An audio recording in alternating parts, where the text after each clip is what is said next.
Ici, où est notre degré de foi? C'est pour ça, Salatul Fajr, c'est quelque part une métaphore, le thermomètre de l'iman, de la foi. Quoi?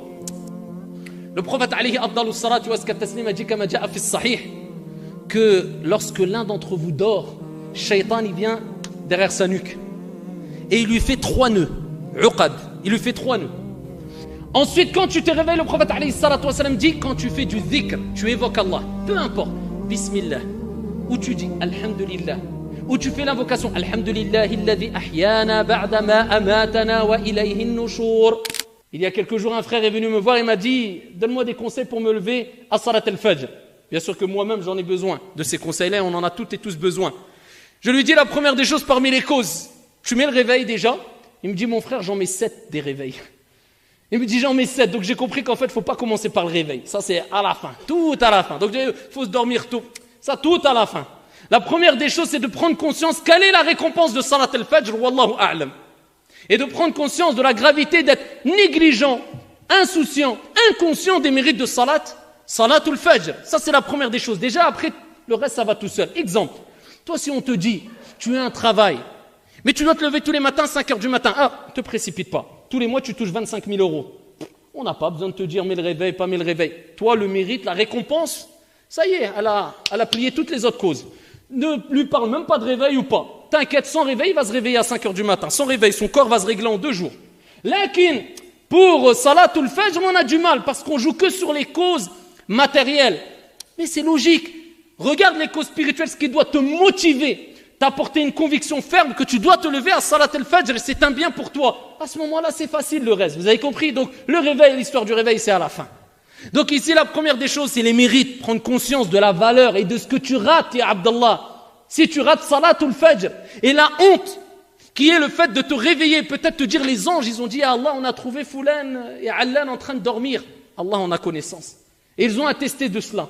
Et déjà, ça nous permet de voir ici où est notre degré de foi. C'est pour ça, Salatul Fajr, c'est quelque part une métaphore, le thermomètre de l'iman, de la foi. C'est pas l'aspect extérieur, comme je dis souvent, l'aspect, un beau camis, une belle barbe. Je suis pas en train de critiquer et dénigrer, moi-même j'ai la barbe, moi. Faut arrêter avec. Le principal, al-qalb et al-a'mal, les actions qui sont obligatoires et qui sont les plus importantes. Ensuite, on sait que tout est important en islam, mais il y a des priorités. Comment ça que tu vas me dire, par exemple, une personne qui a une apparence d'un pieux, d'un vertueux, d'un compagnon, il ne se lève pas, Salat al-Fajr, je comprends plus rien là. Ils sont où les priorités? Je ne comprends plus rien. Donc, le thermomètre de ta foi, Salatul Fajr. Ensuite, Salatul Isha. Ensuite, Al-Dhuhr, Wal-Asr, Wal-Maghrib. Ça, c'est un grand thermomètre de ta foi. Tu vas savoir où tu es. Sans compter le fait que ça ne suffit pas de prier. Il faut prier avec concentration, avec dévotion. Et prier comme il faut, en respectant les piliers, les conditions, etc. C'est une prière complète, comme on a dit précédemment. Donc, la première des choses, les mérites. Tu les as compris. Deuxième des choses, avoir la ferme conviction et ici et la ferme résolution de se lever à Salatul Fajr. Tu te dis, je dois me lever et je veux me lever bi'idhnillah. Troisième des choses, rend faible Shaitan, affaiblit le diable. Comment? Fais le wudu.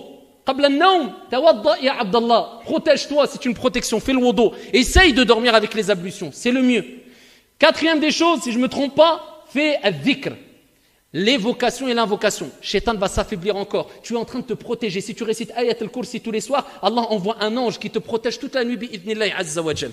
Shaitan, il s'éloigne de toi. Parce que la cause principale qui fait qu'on a du mal à se lever à al-Fajr, c'est notre âme qui est influencée souvent par les plaisirs et la paresse et le laisser-aller. Et Shaitan aussi. On ne met pas que la faute sur Shaitan, mais il y a Shaitan aussi. Donc ici, affaiblis Shaitan. Fais le dhikr. Et particulièrement Ayat al-Kursi, Surat al-Ikhlas, al-Falaq, al-Nas 3 fois. Et fais comme le prophète alayhi salatu wa sallam faisait. Réunis tes mains et récite al-Falaq, al-Nas, al-Ikhlas 3 fois, souffle dans tes mains et essuie ton corps. Ça, c'est parmi les choses recommandées à faire avant de dormir. Déjà là, tu t'es prédisposé à te lever à Salat al-Fajr, incha'Allah ta'ala. Quand tu te réveilles, eh bien, comment tu dois réagir? Tout de suite. Parce que dès que tu ouvres l'œil, on sait très bien, on les ouvre peut-être 20 fois. Tu as le temps d'avoir éteint 5 réveils, tu ne t'es même pas rendu compte que tu as éteint 5 réveils. Le premier déclic que tu dois avoir, c'est le dhikr. Pourquoi? Le prophète alayhi afdalus salatu wa taslim a dit, kama ja'a fi sahih, que lorsque l'un d'entre vous dort, Shaitan il vient derrière sa nuque et il lui fait 3 nœuds. Uqad, il lui fait 3 nœuds. Et à chaque nœud, il lui dit, Shaitan il lui dit, que ta nuit soit longue. Naas mzian, dors bien. Et il lui fait le deuxième nœud, la même chose. Troisième nœud, la même chose. Shaitan y part. Ensuite, quand tu te réveilles, le prophète alayhi salatu wa salam dit, quand tu fais du dhikr, tu évoques Allah, peu importe, Bismillah, ou tu dis Alhamdulillah, ou tu fais l'invocation Alhamdulillahi alladhi ahyana ba'da ma amatana wa ilayhi an-nushur. L'invocation qui est dans la citadelle du musulman, ala kulli hal, qul ghayr la ilaha illallah. Commence par al-dhikr. Il y a le premier nœud qui part.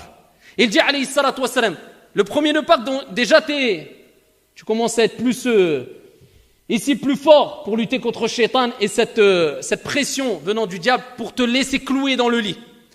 Il dit tu fais le wudu, il y a un deuxième nœud qui part.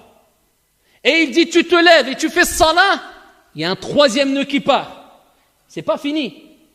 Combien de nœuds on doit avoir dans la nuque ou derrière la nuque pour certains qui n'ont pas encore dénoué peut-être une fois un nœud? Eh bien ici, le prophète il dit quoi? Ensuite, quand les trois nœuds, peut-être certains ils ont 500 nœuds, quand les trois nœuds se sont tirés, eh bien la personne se sent comment? De bonne humeur et se sent ici motivée, traduction du sens, c'est-à-dire loin de la paresse. Il dit sinon, la personne se lève, certains disent du mauvais pied, on balaye ça, de mauvaise humeur, et en plus de cela, il est paresseux toute la journée. Ça, c'est la réponse à ceux qui disent, je ne sais pas ce que j'ai là, toute la journée, aïen. Dès qu'il parle, je suis KO, mon frère, je suis fatigué, j'ai mal, j'ai toute la journée. Alhamdulillah, il est wallahu a'lam.